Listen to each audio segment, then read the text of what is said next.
Hello viewers and welcome to another episode of Lancer Custom Works, where I will be discussing the various mech builds you could make and play with Lancer.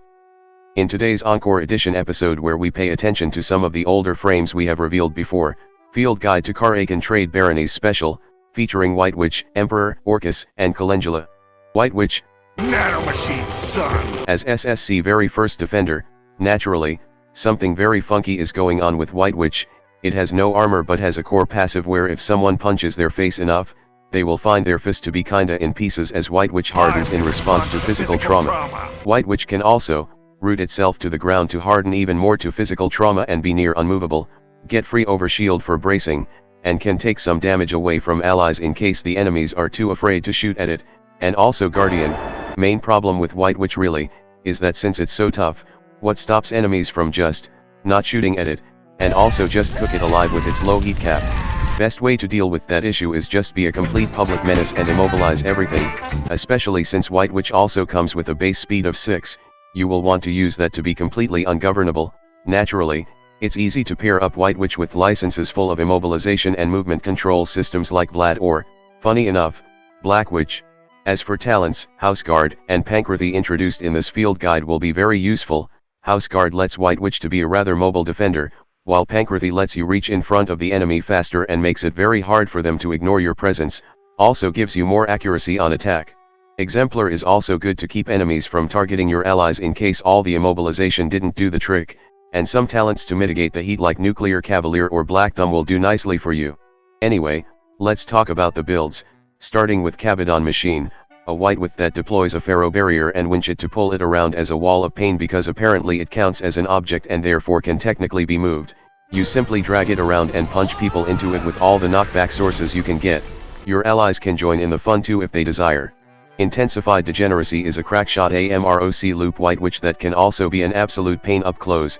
If you hate someone really badly, you can Ferro Lance or Pinning Spire them, followed by a charged stake to prevent them from being moved at all, forcing them to spend a full action and or attack you to get rid of it, with Spaceborn to make their save roll even worse. You can also shoot the AMR point blank here with accuracy if you want to, just cause.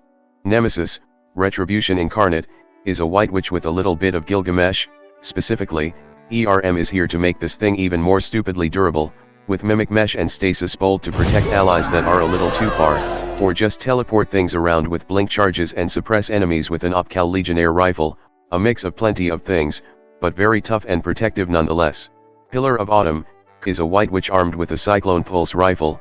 It's just like any other overcharge autoloader reload crackshot CPR build, except now it's on a tough as hell White Witch that can sometimes throw out sympathetic overshield, with Black Thumb and Deep Well to keep cool as you want that Nuclear Cavalier damage bonus. Watch for Rolling Rocks, is a very normal White Witch that can immobilize things and cut them and move them, but also, it has a trick. See, a thing about the rooted trait is that you can't be knocked around, but some involuntary movement is still possible because the keyword being used is pull or push.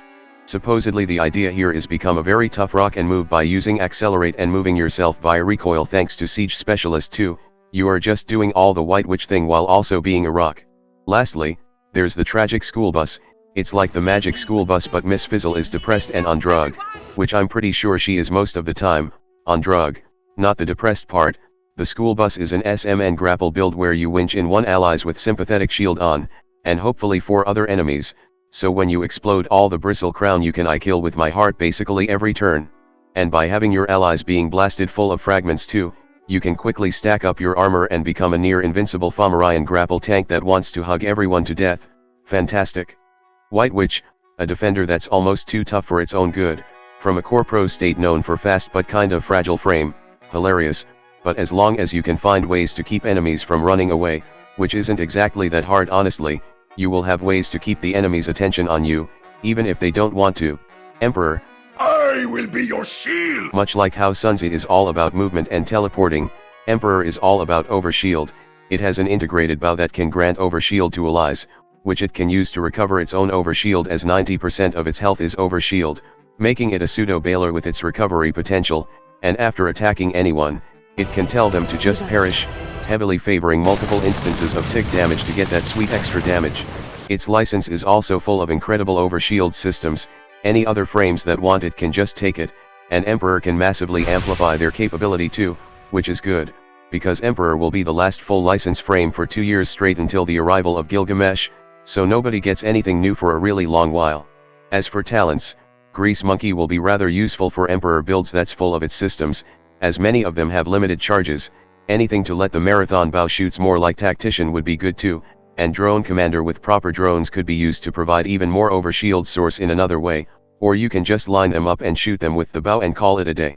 Anyway, let's check out the builds, starting with Laze Chip Damage, King-sized. An Emperor that wants to fully abuse Sovereign Presence, you have plenty of turret drones to throw around for free damage, but what you really want is set down Javelin and make enemies move into them with Horo S1 for up to 12 damage, or just cook them alive with Open Door and plenty of tech attack, and can still provide your allies with plenty of shield. You see that fucker, I don't want to anymore. Fetch is an Emperor that wants to provide overshield and also move people fast with Accelerate and Unhinged Chronology.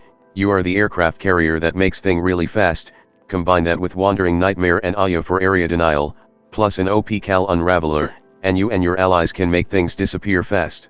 Nothing Personnel is a half-Atlas Emperor that can duel. You want to swing that Terashima around with wind stance to move fast and get that reliable, then when you find your opponent, hit them with your sword and duel them with JK2, every time your opponent fails, and they will fail often, Sovereign Presence adds to your damage and it will make them hurt, it's just like the name really. Dissipator is another Emperor that abuses Sovereign Presence but this time with exploding knives, that's 2 instances of damage per knife and you have 3 of them for plus 6 damage. Utility drones and Drone Commander will provide plenty of helps for allies while fueling you up with overshield. The Dragon Rider is an Emperor with the Plasma Thrower, thanks Dustgrave, you simply fly around and set people on fire. The attack, the burn, and knock back into flame thanks to Supermassive Mod are 3 instances of attack for Sovereign Presence to latch onto. Agni, Black Thumb, and Auto Cooler will try to keep you cool, and if you need overshield, you still have your bow to rely on. And lastly, there's a candle burning twice as bright, an Emperor with Tachyon Lance. The idea here is that you don't really use the Tachyon Lance often, you keep supporting your allies with overshield or SISYPHUS bolster, it's only when you feel like you need it that you pop that Azura to swing that big iron around to let people know you aren't harmless at all. You desire overshield or want to grant overshield, Emperor is your king and queen, all you need is to become its vassal and step in that cockpit, and you will be able to support your allies for days and weeks with all the protection they ever desire. Orchis, I will be your apparently SSC used like all the Defender development budget in the supplement because the shit is good. Orchis has a shield, that's all it needs, it can protect itself and allies from any missed attack shit so enemy assault and archer absolutely hate it. It can move with allies on their turn to constantly provide cover, and its passive lets it shut down enemy reaction completely if it ever smashed their face into the wall. And Guardian, which translates to one thing, Orchis love knockback or movement control, and guess what, this is an alt frame of Black Witch so you are already good to go. Talent suggestion, Spaceborn, if you want to knock people around with knockback already, same with Juggernaut for the same reason, and of course, it's a defender, so House Guard and Exemplar would be pretty good too. Anyway, let's go down the list with its nighttime, a Noah Orchis that can combine with House Guard to deal 6 damage to any enemy that miss and they will miss a lot. Add in the fact that your allies will be covered in soft cover of some kind and even reliable doesn't work, the GM can only really target you more, which is the point. Vanguard Paracausal DSAS will handily solve anything up close. Defenestrator is an Orchis with a big sword, courtesy of Dustgrave once again, swinging it around to smash the heck out of people and remember, the Tempest charged blade has knockback so it can activate Hunting Eagle too, add in Mimic Mesh, and you can protect allies no matter where they are, with Scorpion to keep tech attack away, and if the sword is too slow, you can just ram people face in with Juggernaut to make it better. Captain America with a taser is an Orchis that wants to gather people up and blast them open. Ferrous Lash, TSS3, Beacon, and Dual Ram from Titanomachy will do the trick plus ramming people into each other, followed up with Dual Catalyst Pistol to stack up I kill with my heart as fast as possible, or just punch everyone with Tiger Hunter Combat Sheath. Either way, you will be throwing hands or throwing people around. The Ecstasy of Communication, I'm surprised there isn't a chain axe somewhere in this build, is essentially an Orchis that's playing more into support, tech support, like a goblin.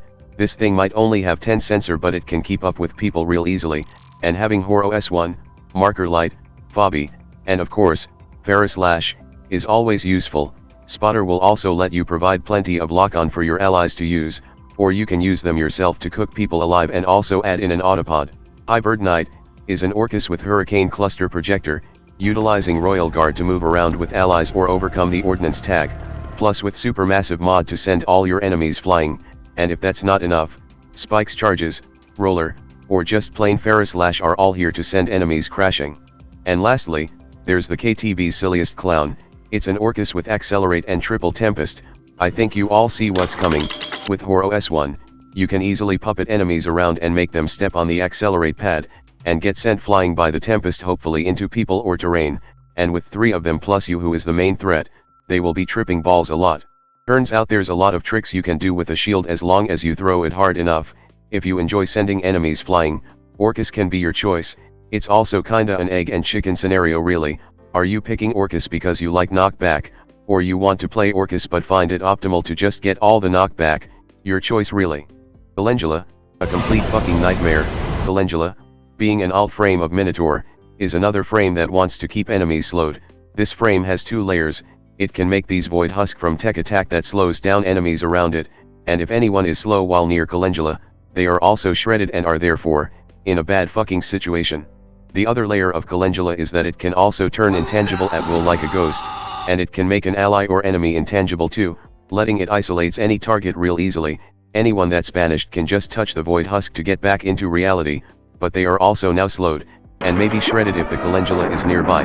This makes Calendula a dangerous tech attacker that also wants to be real close to the front line, or maybe just someone's face.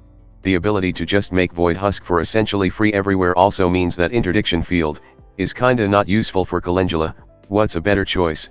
A slow field that requires you also being slowed and spend action for when your entire gimmick is stab slow people up close, or a slow field that you can just make whenever you want and let you move to stab people. As for suggestions on the talents, Spaceborn is unsurprisingly incredibly useful for Calendula. If you are going for a melee tech attacker, Combined Arms can be good if you are going for a Vanguard approach instead. Either way, Exemplar is a very effective way of keeping enemies in front of you, and Pancrathy will also be very useful as you will be dealing with slowed opponents a lot, and moving fast for one turn to catch up will certainly be very helpful. Now, let's start this off with Spooky Dave sends you to the Heat Dimension, an open door Calendula that wants to cook people up with its super thermal sword or all kinds of systems it got, like spear charges. I guess the heat warhead is more literal here. Spear mine mode do not activate with forced movement, so you instead just metafold your victim in and then beckon to bring in even more to trap them in. You can even put the spear mine on top of your Void Husk so anyone that tries to escape will get bombed. At the gates of hell my hatred blooms, is a demolitionist Calendula with like, all the explosives and mines. This is made especially easier since Calendula can funnel enemies into a spot that favor it in every way possible, forcing them to go through a gauntlet of hell, or you can just cook up enemies with your sword, or you can repulse your mines and detonate them manually. Null Space Expansion is a Calendula that slows people down by just inverting gravity itself. Tesseract makes everything within its massive radius slowed unless they have EVA, which this Calendula has, or you can just go for Wandering Nightmare, Ground Charges, Viral Logic, or simply Nexus spam someone with Senti main to slow them down. Spooky Dave with swords, yes there's another one, is just a simple scanner swarm Calendula that wants to hack things up close to slow them or move them around, but now with the addition of ERM to stay alive even at the worst of situation, SMN will keep you from being grappled, most of the time, and Unicomp is here to take advantage of your efficient core power. Shrike is a Calendula that doesn't really want to hack, so it simply immobilizes enemy with a ferrofluid lance and then kick them onto the ground with Spaceborn to make it worse, thus slowing them and on prone too, and a slowed and immobilized enemy will be a dead one very soon. That's basically all you do, with some systems to let you move fast on even the worst terrain, and Metafold is here more to save allies from harm. Lastly, there's Float Like a Butterfly, Sting Like a Bee, a Calendula with DD288, courtesy of Dustgrave. You simply turn intangible and rush in fast with speed 6 until you reach the back line, at which point you activate Interdiction Field, charged up your fist, and punch the hell out of anyone close to you, with Executioner and Type 3 shield for more damage by missing first hit for reliable and hit with the second, a classic combo but now possible on the Calendula. With this frame, you can haunt your enemies in the worst of their nightmare, forcing them to go through a gauntlet only to meet their doom in the end anyway, as they won't be able to run away from you at all, especially with all the slow you will be throwing on their way. And that's about it for this round of Lancer Custom Works Encore. Once again, I would like to thank all of my viewers who have submitted their builds for this episode, and with this episode done, this series will once again be on hiatus. It has been a journey for sure, and I will also be taking a 1-week break because the series is genuinely exhausting to write, so the same time slot will be empty for a while. Anyway, that's all for now, and I will see you all next time. Hello there, if you like this video, please subscribe and click that notification bell button. If you want to see the videos early as well as further support my channel, you can join in my Patreon page, or buy me some coffee, links in the description. Anyway, have a nice day.